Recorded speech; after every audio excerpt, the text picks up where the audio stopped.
بسم الله الرحمن الرحيم تبارك الذي بيده الملك وهو على كل شيء قدير الذي خلق الموت والحياة ليبلوكم أيكم أحسن عملا وهو العزيز الغفور الذي خلق 7 سماوات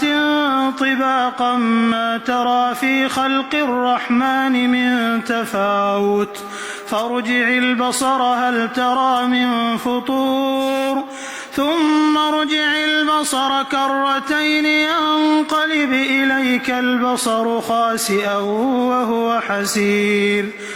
ولقد زينا السماء الدنيا بمصابيح وجعلناها رجوما للشياطين وأعتدنا لهم عذاب السعير وللذين كفروا بربهم عذاب جهنم وبئس المصير إذا ألقوا فيها سمعوا لها شهيقا وهي تفور تكاد تميز من الغيظ كلما ألقي فيها فوج سألهم خزنتها ألم يأتكم نذير قالوا بلى قد جاءنا نذير فكذبنا وقلنا ما نزل الله من شيء إن أنتم إلا في ضلال كبير وقالوا لو كنا نسمع أو نعقل ما كنا في أصحاب السعير فاعترفوا بذنبهم فسحقا لأصحاب السعير إن الذين يخشون ربهم بالغيب لهم مغفرة وأجر كبير وأسروا قولكم أو اجهروا به إنه عليم بذات الصدور ألا يعلم من خلق وهو اللطيف الخبير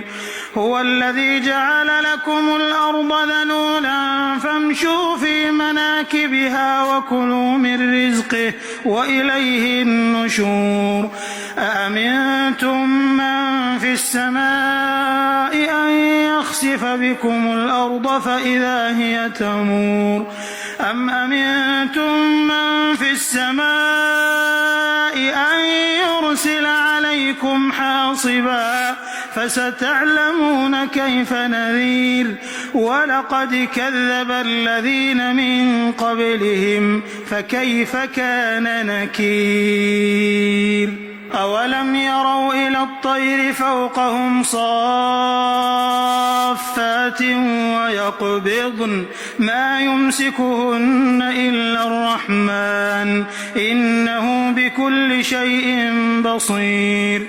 أمن هذا الذي هو جند لكم ينصركم من دون الرحمن إن الكافرون إلا في غرور أمن هذا الذي يرزقكم إن أمسك رزقه بل لجوا في عتو ونفور أفمن يمشي مكبا على وجهه أهدى أمن يمشي سويا على صراط مستقيم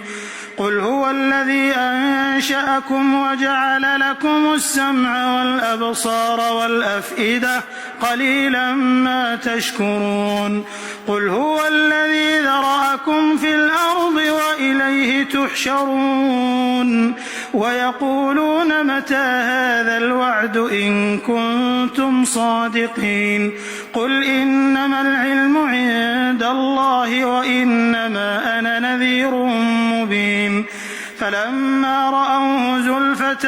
سيئت وجوه الذين كفروا وقيل هذا الذي كنتم به تدعون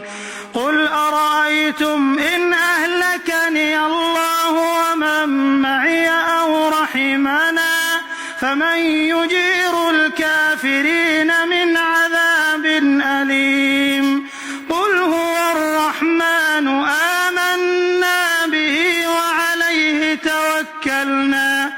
فستعلمون من هو في ضلال مبين قل أرأيتم إن أصبح ماؤكم غورا فمن يأتيكم بماء